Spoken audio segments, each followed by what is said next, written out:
bukti sulit untuk ditaklukkan yang mengharuskan Cruz bekerja sepanjang waktu. They did an amazing job cutting the rocks out and supporting it, getting it so we could get our beams under it. I mean, this thing, every rock out from under it was taken out. And when that last rock came out, that was really impressive to me.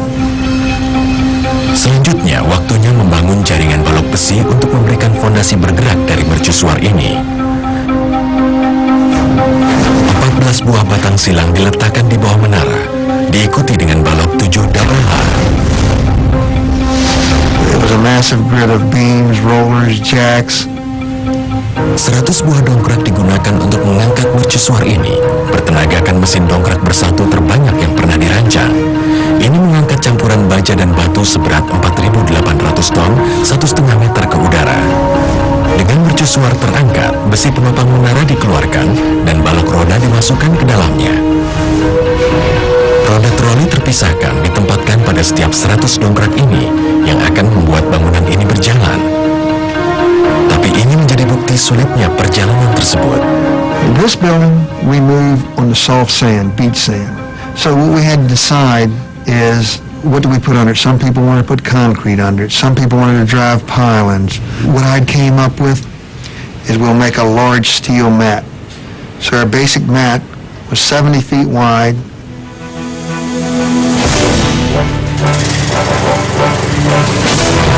Pada 1 Juni 1999, mercusuar Amerika ini mulai bergerak.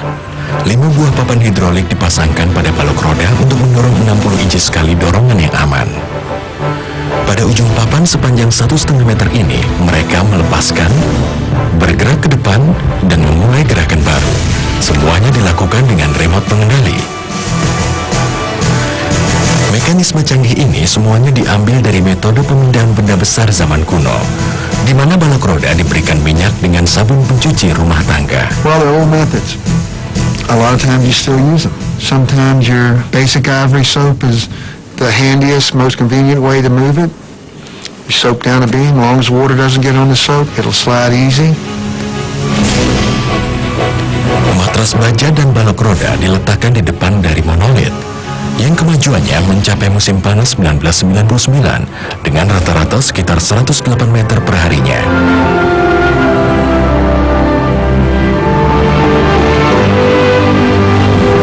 Pada 9 Juni 1999, mercusuar ini tiba di rumahnya yang baru. Tidak seperti Tugu Vatikan setinggi 60 meter yang butuh waktu 6 bulan untuk bergerak sejauh 251 meter. Mercusuar Tanjung Hathers dipindahkan 883 meter dalam waktu 23 hari saja. You have historic buildings, and then you have national landmarks. These are national landmarks.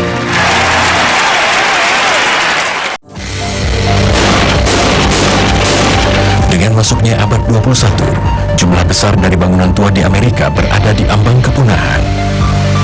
I would suspect that for every one building that's saved for architectural or historical reasons, at least 10 are destroyed. Salah satu gedung yang akan diledakkan adalah Teater Gym Detroit. Aslinya dibangun tahun 1928. Bangunan telah menjadi teater, kabaret, dan rumah film, menjadikannya terdaftar sebagai tempat bersejarah. Tapi tahun 1997, bangunan ini berdiri menghalangi lapangan bola baru untuk Detroit Tigers. Everybody was bemoaning the fact that here was this building that had a lot of history, that they didn't want to tear it down. Sayangnya, bangunan gym tidak mungkin untuk dilakukan pemindahan. Teater berusia 70 tahun ini menempel dengan klub country yang lebih tua yang pertama kali dibangun tahun 1903. So the decision was made to leave the two buildings intact and move them together. Berat bangunan ini mencapai 2.750 ton, sama dengan 6 buah pesawat 747 berisikan penumpang penuh.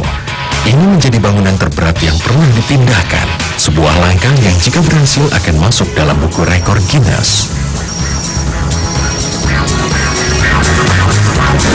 Pemilik Gym Theater meminta bantuan Jerry Matiko dan pakar pemindah rumah Pete Friesen dan juga perusahaan internasional Chimney.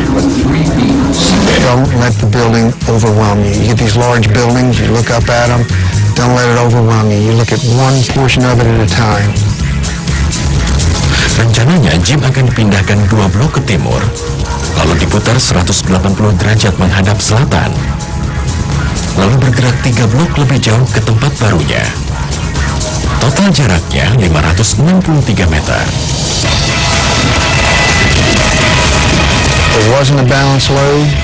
The weights were distributed differently all through the building. Even though the building looked symmetrical, it was not symmetrical.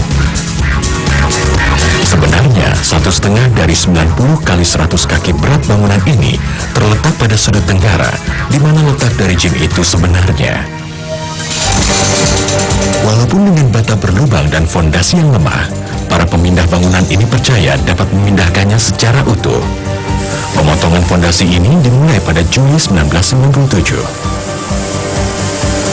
That was an exciting building. Very, very fragile. The brick was very poor. They totally gutted half the building. Tiang baja dipasangkan untuk membuang Century Club dari dalam. Di bawah bangunan diletakkan 550 ton baja dipasangkan sebagai penopangnya. Karena beban yang tak seimbang, 120 kaki balok dibutuhkan untuk menjadi penopang di atas besi baja. And we're talking hundreds of tons of steel has to be welded together. 18.000 potong cetakan dipasangkan untuk menopang 132 dan 35 buah dongkrak. Oh, the worst thing in house moving are little 4-foot blocks that are 6 inches by 6 inches.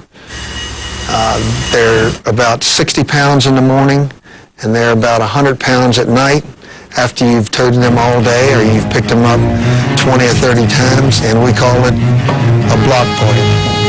Perlahan tapi pasti, pasukan dongkrak mengangkat gym seberat 2.750 ton setinggi 3 meter.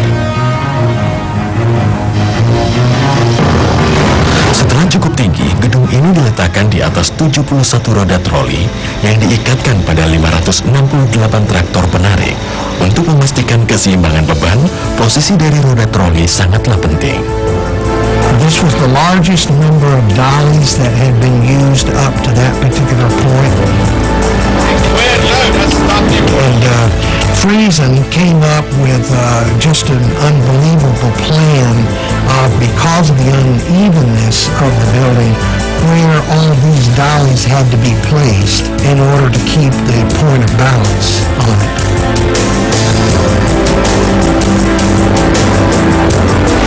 Untuk memindahkan blok, bangunan ini akan ditarik dengan 2.000 kaki kabel besi yang dipasangkan pada 4 traktor dan 2 buah bulldozer raksasa D8. Keenam mesin pemindah benda berat ini bertanggung jawab menarik 110 ton gedung bersejarah Detroit ini. Pada 17 Oktober 1997, mesin bulldozer mulai dihidupkan dan mulai bergerak secara perlahan.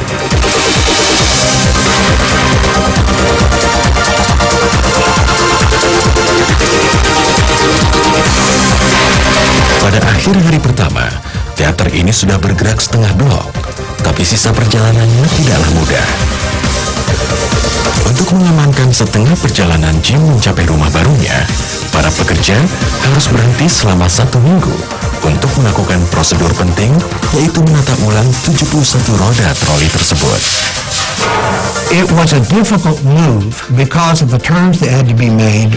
You were using so many dollies, and these 5 had to be turned this way, and these 10 had to be turned another way.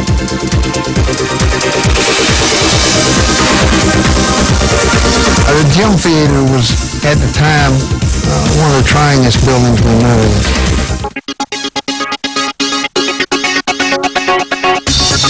6 inches. 2 inches.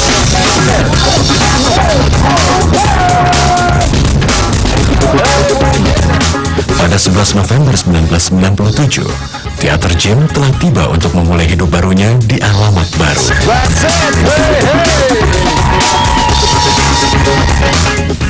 Itu adalah pemindahan abad ini dan masuk dalam buku rekor. At the time, the Gym Theater, we were awarded the Guinness Book of Records, a record for the heaviest building moved on pneumatic tires. Tepat 2 tahun kemudian, tahun 1999, rekor itu dikalahkan. Kali ini di jantung kota Minneapolis, Minnesota, di mana teater Shubert berusia 90 tahun dalam bahaya penghancuran. Well, there were so many old buildings torn down and nice old buildings in Minneapolis. Finally, the town got up in arms and said, "You're not tearing this theater down." So we came in, awarded a job. Jerry bekerja pada perusahaan International Chimney dan pemindah bangunan setempat Larry Stubbs. Teater ini harus berjalan setengah blok, berputar 90 derajat, dan bergerak menyamping beberapa blok. Miring 45 derajat arah utara, menghindari bangunan lain, dan akhirnya kembali pada lokasi barunya. Shubert sedang diubah fungsi dari teater film tua menjadi pusat penampilan seni, maka lantai beton dari teater itu sudah tidak dibutuhkan lagi. Keputusan dibuat untuk meninggalkan semua, dan pemindahan bangunan ini dilakukan tanpa lantainya. We had to go over a concrete floor. We had to take 3,000 tons over a 4-inch slab. So we had to shore the base of the slab, jack off of it, and drive off of it. Now that was a concern. Lebih dari kerja keras untuk memasang penopang seberat 250 ton, besi batangan dan balok yang dipasang sebagai penopang lantai beton tersebut dari bagian gedung yang dipasangkan dongkrak. 100 dongkrak dipasangkan untuk melakukan pemindahan bangunan terbesar yang pernah dilakukan. Para pekerja hanya bisa melihat dan berharap penopangnya cukup kuat. Bersamaan dongkrak bekerja mengangkat hampir 2.700.000 kilogram untuk naik 8 kaki ke udara. Berat itu sama dengan 41 buah Panzer 45 M1 Abrams. Let's go keep on pulling out this side. The jacks are all the way up. Can't push them no farther. When we got off that slab, there was a lot of pressure off us. Pemindahan Shubert adalah skala terbesar pertama dari alat terbaru pemindahan gedung besar, roda troli dengan bertenaga hidrolik. We didn't have to hook any bulldozers up. No 2,000 foot of cable. The motors are inside the wheels, and a lot of people just couldn't believe it. Like one bystander came by and says, "What are you going to pull it with?" I said, "Well, these wheels are going to drive it with." He said, "Don't be lying to me, mister." Walaupun ada antusias tinggi pada teknologi baru ini, keraguan tetap terjadi. At the beginning, it was a challenge. It was a questionable challenge. The hydraulic fluids coming down from everywhere. Bangunan yang sangat berat terbukti terlalu berat bagi troli roda yang akhirnya bocor karena tekanan tinggi. And after we moved a foot, we had to stop and redo all the hydraulics on the pumping unit. So that was a learning experience, and we're going, is this thing really going to pull this building, or what are we going to do? After about 3 days, we hooked it back again. Is this thing going to pull this time? And it just idled right off. That was a great feeling.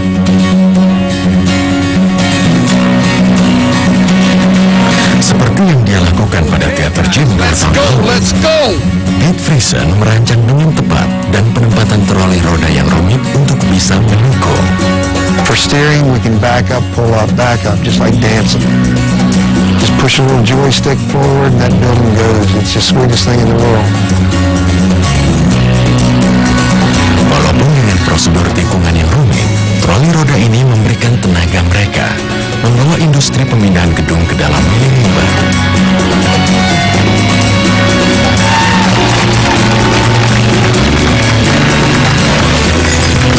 Pemindahan gedung 3.000 ton ini memberikan perusahaan International Chimney dan pakar pemindahan rumah pintu masuk baru dalam buku rekor Guinness. You had the Gym Theater, and that was a record. And then you had the Shubert Theater, and that was a record. So all of these records have been broken in fairly short order. Great feeling, you know, after a while. Somebody says, how does it feel to get the Guinness Book of Records, you know? And I said, which time? Bersamaan pemindahan benda besar memasuki abad 21, masa depan dari pengangkutan barang besar akan berlanjut ke lautan dan langit, mencapai sesuatu yang tak pernah terbayangkan. Dari memindahkan mercusuar setinggi 60 meter hingga bangunan seberat 3.000 ton, pemindahan barang besar terbaru ini telah mencapai hal yang tak pernah terpikirkan, tapi beberapa aksi yang mengejutkan melibatkan pemindahan kapal raksasa. Pada tahun 1992, Spruce Goose dipindahkan dari rumahnya di Long Beach, California, pada tempat barunya dekat Portland, Oregon. Dengan panjang 66 meter dan tinggi 24 meter, dan dengan lebar sayap 97 meter, ini adalah pesawat udara terbesar yang pernah dibuat.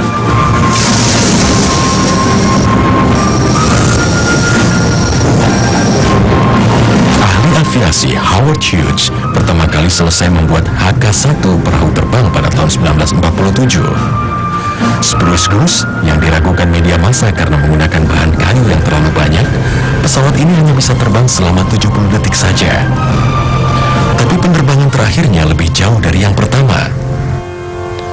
Setelah dibekukan selama 40 tahun, Spruce Goose dibongkar. Dan pesawat seberat 150 ton ini diubah menjadi kapal tongkang raksasa yang berlayar hampir 1000 mil ke utara menuju pantai Pasifik di Oregon. Diikuti dengan pesawat dengan sayap sepanjang 48 meter. Angin kencang dan hujan menunda perjalanan ini beberapa bulan, merusak perahu terbang dan membanjiri sungai Oregon Willamette, membuatnya tidak mungkin bagi benda besar ini berjalan melewati bawah jembatan. Pada tahun 1993, perahu terbang ini dipindahkan ke daratan dan menggunakan troli roda untuk perjalanan 7 mil mencapai tempat tujuan di McMinnville, Oregon. Pesawat besar ini, sayap dan ekor yang membentang bagaikan karavan yang luasnya mencapai 457 meter. Pada tahun 2001, hanggar baru dari HK-1 selesai dibuat di Museum Aviasi Evergreen yang terkenal sebagai lambang keaslian dari orang Amerika.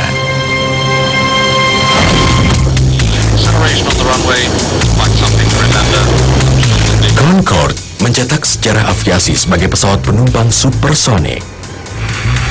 Bergerak dengan 2 kali dari kecepatan suara, mencapai ketinggian 18.288 meter.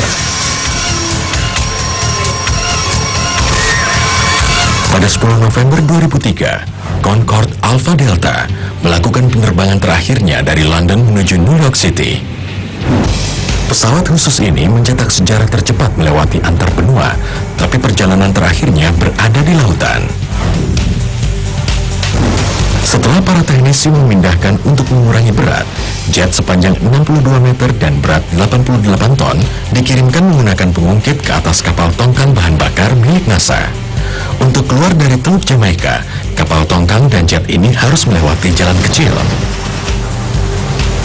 lalu melewati jembatan yang jarak rentangnya hanya 1,5 meter. Concorde ini terus berjalan mencapai pelabuhan New York, melewati patung Liberty, menuju sungai Hudson untuk dipindahkan ke tempat selanjutnya dari USS Intrepid sebagai bagian dari Museum Laut, Udara, dan Luar Angkasa. Pada tahun 1960, roket Saturn V NASA seharusnya meluncurkan misi Apollo. Dan kemudian pusat stasiun luar angkasa Skylab. Tapi saat dibuat secara tegak lurus, Saturn V terlalu berat untuk diturunkan menjadi posisi mendatar. Artinya harus dipindahkan dari bangunan pembuatan menuju tempat peluncuran dalam posisi tegak lurus. Untuk mencapai pemindahan benda besar ini, NASA mengembangkan Crawler Transporter. Dibuat oleh perusahaan Marion Powers Novel, alat pendorong yang sama bernama Hans and Friends yang digunakan memindahkan roket Saturn V, kini berguna untuk membawa pesawat ulang-alik masuk dan keluar ruang peluncuran.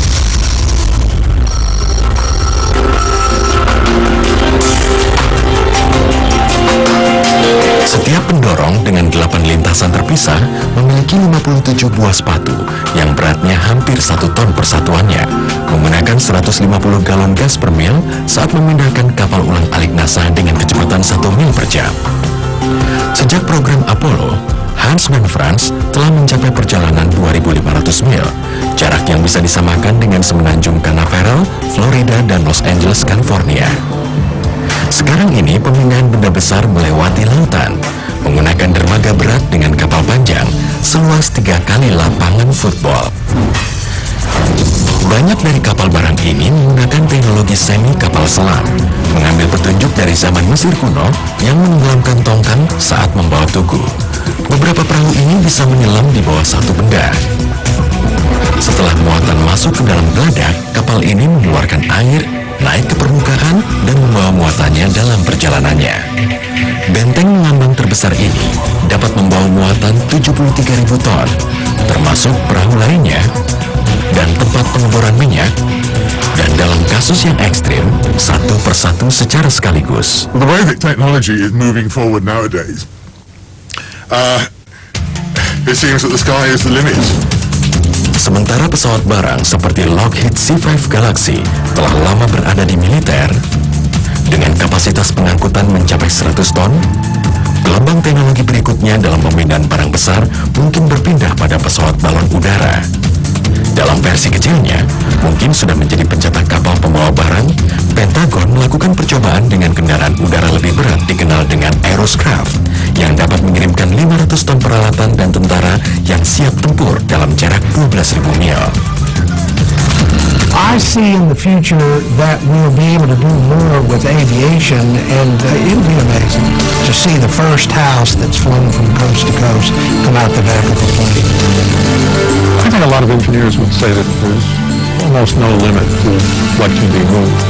I'm sure that will continue to be increasingly ambitious in trying to move heavier and heavier objects. Sebenarnya, pemindahan barang besar mungkin suatu hari bisa memindahkan gedung seperti Empire State Building. I think that anything man has built can be moved. Every time I go by a big different looking building, how would that look on my beams?